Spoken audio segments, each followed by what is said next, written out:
So if you're being too strategic, then you're actually afraid. Let me tell you this. This is How to Make a Banger 156. A lot of artists, a lot of people hide too much behind strategy.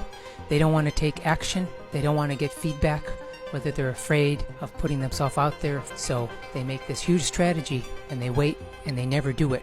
Because stuff never goes as our mind says. You know, half of it's logical and half of it is intuitive. So yeah, we need to be strategic in some point. We need to be strategic halfway, 50%. And then 50% we got to be intuitive. We got to know how to tune in to the energies, tune into our wisdom, tune into our higher self, so we can move forward in the best way based on the unseen energies. So you've got a deep wisdom inside you that knows exactly the path to go.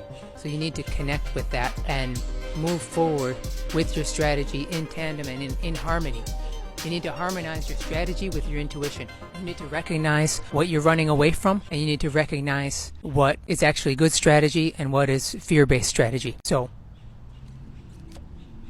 if you're doing too much strategy, you just got to start taking action. You got to start putting stuff out. You got to start getting feedback, because if that's what you're afraid of, you need to get over that first. No amount of strategy is going to fix that. So the path will unfold step by step by step. You will never see the entire picture. You can make a plan for the picture, but you always need to be ready to be flexible.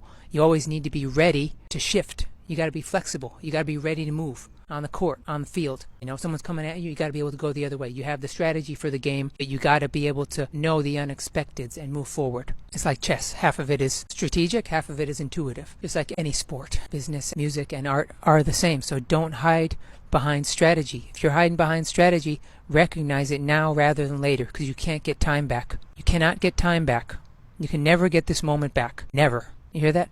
Never. You can never get this moment back. So if you're getting intuitively guided to do something, that just means you're excited about doing something. You want to drop the song. You want to start the business. You want to change the name. You got to follow that. You know, I would say sacrifice strategy for intuition. If the intuition is super strong, may not make sense, but in the long run, it'll make sense. Your intuition is like a radar. It's showing you what's going on, and it's helping protect you. So it's that instinctual part. Like when we're hunter-gatherers and we're in the jungle, we just feel something like, yo, don't go down this route. And you listen to it. You listen to the shaman and you go the other way. So same with now. Same with your art now. You got to have it balanced. And the intuition should be a little bit higher than the strategy. Strategy is super important because it shows you care. But the intuition, you got to follow it. And don't hide behind fear. Take action. Take action, experiment, and listen. Be humble to your higher self.